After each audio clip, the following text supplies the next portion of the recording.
దేవునితో ఉన్న సంతోషము, సహవాసము వారికి రుచి తెలియదు, అర్థం కాదు. దేవునితో ఉన్న సహవాసం ఒక మనిషికి అర్థమైతే ఆ మనుషుడు దేవుని విడిచిపెట్టడు. అయితే ఏం చేస్తాడో తెలుసిన, దేవునికి ఏది ఇష్టము, నేను ఎలా జీవించాలి పరిశీలన చేసుకుంటూ ఉంటాడు. పరిశీలన చేసుకుంటూ ప్రేసోలరా తన మనస్సును పట్టుకుంటాడు. అవునా? చూడండి, సామెతల గ్రంథంలో మీరు చూసినట్లయితే ఒకసారి సామెతల గ్రంథము 16వ అధ్యాయము 32వ వాక్యం చదవండి.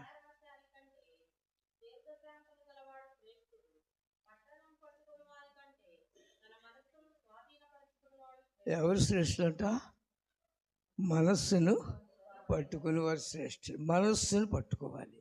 ఈ మనస్సును పట్టుకోకపోతే నువ్వు లోకంలో ఎంత గండువైనా ఫలితం లేదు. ఎందుకు తెలుసిన, ఒక దినాన ఏమవుతుంది?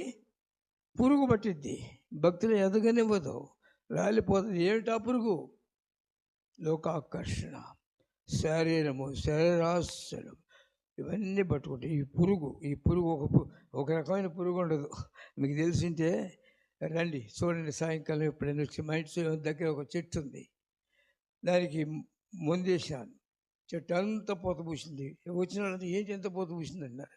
అయితే ఆ పూత రావడానికి రకరకాలైన పురుగులు వచ్చేవాళ్ళు దాని మీద. వెంటనే ముందేశాను, మొత్తం రాలిపోయినాయి. నీ జీవితంలో ప్రార్థన అనేటువంటి మెడిసిన్, క్రీస్తు రక్తంలో నువ్వు నీలోకి ప్రోక్షింపకపోతే అనేక రకమైన పురుగులు వస్తాయి. ఆ పురుగులన్నీ వచ్చి అనుకుని ఏమవుతుంది?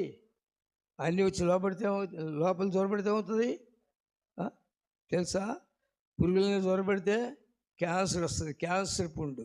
ఆ పుండు పేరు క్యాన్సర్ అంటే అర్థం, ఇక పనికిరాడు. పురుగులే, అవన్నీ పురుగులు ఉంటాయి. ఈ పురుగులు పోగొట్టుకుంటే అది శరీరానుసరం కాదు నేను చెప్పేది, ఆత్మానుసరంగా. ఈ పురుగులు ఏంటి? లోకాకర్షణ, శరీరం. చూడండి, దయచేసి గలతీయులకు రాసిన పత్రిక 5వ అధ్యాయం, శారీరక కార్యములు స్పష్టమైనవి.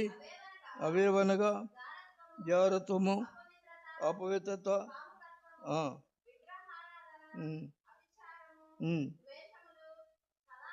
కలహము, మత్సరములు, క్రోధములు, సాక్ష్యాలు, భేదములు.